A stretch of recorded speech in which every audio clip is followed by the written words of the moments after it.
Hey, good morning, everyone. David Cook at Franco Painting and Wallpaper. Sorry, I had a distraction there. So, question of the day is: should I paint trim before getting new flooring? And for me and for this YouTube, the answer is yes. So, this is our house. We're actually in the middle of a rehab. So, we are getting carpeting. We're not doing hardwood floor, but we're doing vinyl.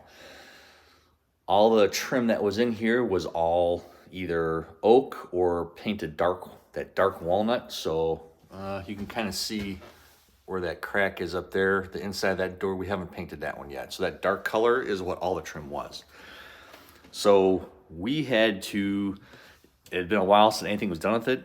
So we had to sand all the trim down. We had to prime it. We had to fill holes, cracks, nail pops, re-nail some places. Everything had to be caulked. We had to vacuum everything, clean everything. We sprayed it because it was in good condition and smooth, so we sprayed everything so it had a nicer finish to it. But you can brush and roll, doesn't really matter. But I didn't want to have to deal with cleaning the trim, filling nail holes, using wood filler, Bondo to fill nail holes or the areas around the trim, caulk everything, clean it, vacuum, and then mask to spray with new flooring. So we had all the flooring taken out. So all the carpeting that was here was gone. And then we were able to pretty much have free reign with everything.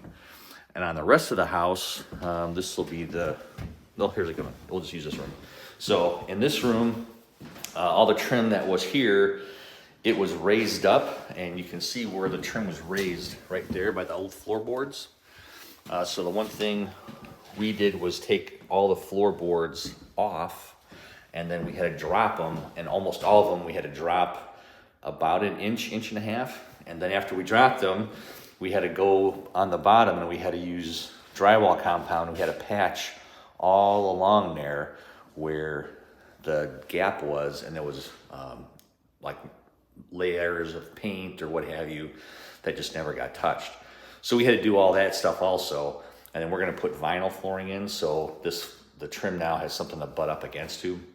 But again, it's a matter of, had we had the trim up where it was and then gone, we had to mask everything, it just kind of been a mess. So that's why we elected and decided to paint the trim before we did the flooring. And a couple of the other areas like here, I mean, even if we're painting it, carpeting guys have already done their part of making sure it gets messed up. So the one, when it happens again, we'll do another video. But if you're doing hardwood floors, then you definitely want to paint after the hardwood floors, because those guys, they'll nick up the trim for you, and they will get stain everywhere. Every house I've ever been, stain is everywhere, and you have to get it done. This other room is probably the best one that you can see. I got a lot of stuff in the way, but here you can see it. So we dropped this trim, and so now you can see where the wallboard was and where they had like the paint stuck to it. Even though we cut it away, paint still stuck to it. So we'll still have to do all these drywall repairs before we do everything else. But it's just another example of, once you have this down and painted, it's a lot easier to navigate your flooring than having to worry about now you're painting all the trim and you have flooring in there and covering everything. So that's our personal preference. That's what I would recommend. If you have the opportunity, you may not have the opportunity to do that just because timing. We are fortunate we had the timing to do that. And that's the flooring we're going to be putting down so far. We haven't found anything else we've liked yet. So if you got questions about this, you can definitely give us a call. We're doing a blog post on this also. Love to see how we can help you love the space you're in with brand new painted trim for your house or business.